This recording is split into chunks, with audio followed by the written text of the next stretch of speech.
Սիրելի հայրենակիցներ, վերջին օրերին ազգային ժողովում տնտեսական հարցերի մշտական հանձնաժողովի նախագահ Բաբկեն Թունյանը հայտարարեց, որ բոլոր նրանք, ովքեր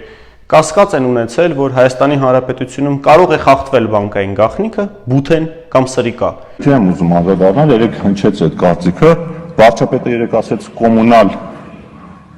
օգնություն, կոմունալ վճարների մասով օգնություն ստացել են մարդիկ, որոնք բանկերում ունեն մի քանի միլիոն դրամի ավանդ։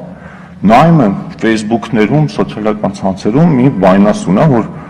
ժողովուրդ, ձեր բանկային գաղտնիքները պաշտպանված չեն, ձեզ հետևում են։ Ուրեմն ով այդպես է կարծում, ինքը կամ բութ է, կամ սրիկա է։ Իսկ ինչպես քաղաքացիների մոտ առաջացավ այս կասկածը եւ ինչպես փաստերը փորձեց խեղաթյուրել Բաբկեն Թունյանը, հիմա խոսենք այդ մասին։ Առաջին հերթին փաստերից։ Հայաստանի Հանրապետության վարչապետ Նիկոլ Փաշինյանը ազգային ժողովում հայտարարեց. Կառավարության աջակցության ծրագրերից 9-րդին, որով նախատեսվում էր երեխաներին 26500 դրամ գումար տրամադրել, եղել են դիմող քաղաքացիներ, որոնցից 50-ը ունեցել են ավելի քան 20 միլիոն դրամի ավանդ իրենց բանկային հաշիվներին։ Հիմա օրինակ, ձեր ասած մեխանիզմը գործում է մեր մի շարք ծրագրերում, այս հակաճգնաժամային ծրագրերում։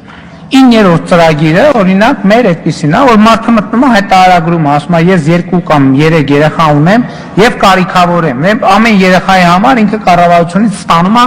26500 դրամ։ Հիմա երեք ինձ ասում են, մենք քննարկում ենք մեր ծրագրերի արդյունավետությունը եւ պարզվում է մեր 9-րդ ծրագրի ձեր ասած մարդ եկել է հայտարարել, ասել ես այնքան վատ վիճակում եմ, վայ 26000 դրամի կարիք ունեմ կամ 75000 դրամի։ Հիմա եկել մարդը իրան հայտարարել է, մենք դեպքեր ունենք, գոնե 50 դեպք ունենք, իհարկե ընդհանուր օգտված ծրագրից օգտված 146000 մարդու մեջ դա տոկոս չի կազմում, բայց 50 դեպք ունենք, երբ որ մարդը բանկում ունի 20 միլիոն դրամ եւ ավել ավանդ եւ եկել է պետությունից հայտարարել է, որ ինքը 26000 դրամի օգնության կարիք ունի։ Այդ ձեր ասած մեխանիզմից բնականաբար առաջացավ քաղաքացիների մոտ կասկած, հիմնավոր կասկած, որ միգուցե Հայաստանի Հանրապետությունում խախտվել է բանկային գաղտնիքը։ Արդարացման եկավ այստեղ Բաբկեն Թունյանը եւ փորձեց խմբագրել եւ սրբագրել վարչապետի ասածը։ Առաջին հերթին նա ստեց ասելով, որ վարչապետը խոսում էր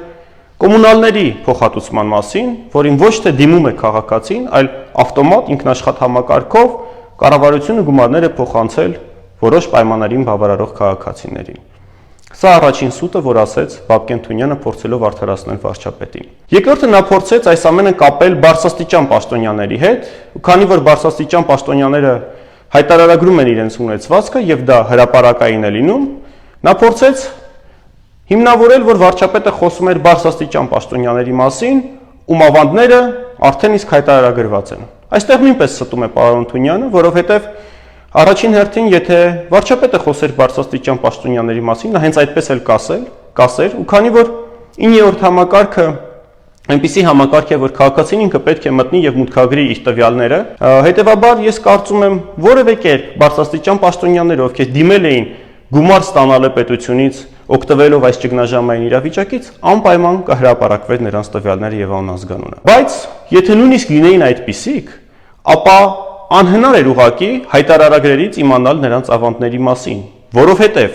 2019 թվականի համար հայտարարագրերը պետք է լրացվեն մինչև մայիսի 31 եւ դրանք դեռևս հրապարակված չեն։ Իսկ եթե հղում ենք անում 2018 թվականի հայտարարագրերին, ապա այն ֆորմատով, որով լրացվում էր այդ փաստաթուղթը, առանձին կետով որևէ տեղ նշված չէր ավանդ որպես այդպեսին։ Կար ընդհանուր փոխառություններ, տրված եւ վերցված, որոնց մեջ ավանդները ի թիվս այլ փոխառությունների նշվում էին առանց առանձնացվելու, որ դրանք ավանդ են։ Հետևաբար, նույնիսկ եթե խոսքը գնար բարձրաստիճան պաշտոնյաների մասին, որևէ կերպ անհնար էր իմանալ, որ նրանք ունեն ավանդ։ Հետևաբար, վերոհիշյալ փաստերը հաշվի առնելով, բոլոր նրանք, ովքեր խոսել են այս մասին, ովքեր հայտնել են մտահոգություն, կարող էին ունենալ հիմնավոր կասկածներ, որ Հայաստանի Հանրապետությունում խախտվել է քաղաքացիների բանկային գաղտնիքը։ Իսկ թե ով է իրականում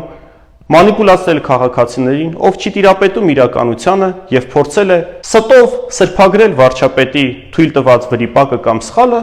Կարծում եմ մեր քաղաքացիները կարող են ինքնուրույն դատողություն անել։ Եվ վերջում խոսքս ուղղեմ մեր գործընկեր պարոն Թունյանին։ Հարգելի պարոն Թունյան, անկախ ամեն ինչից, քաղաքացիները, առավել եւս եթե նրանք ունեն հիմնավոր կասկածներ եւ իրավունք հայտնելու իրենց այդ կասկածները, երբևէ չի կարելի անվանել անգրագետ, բութ ու սրիկա։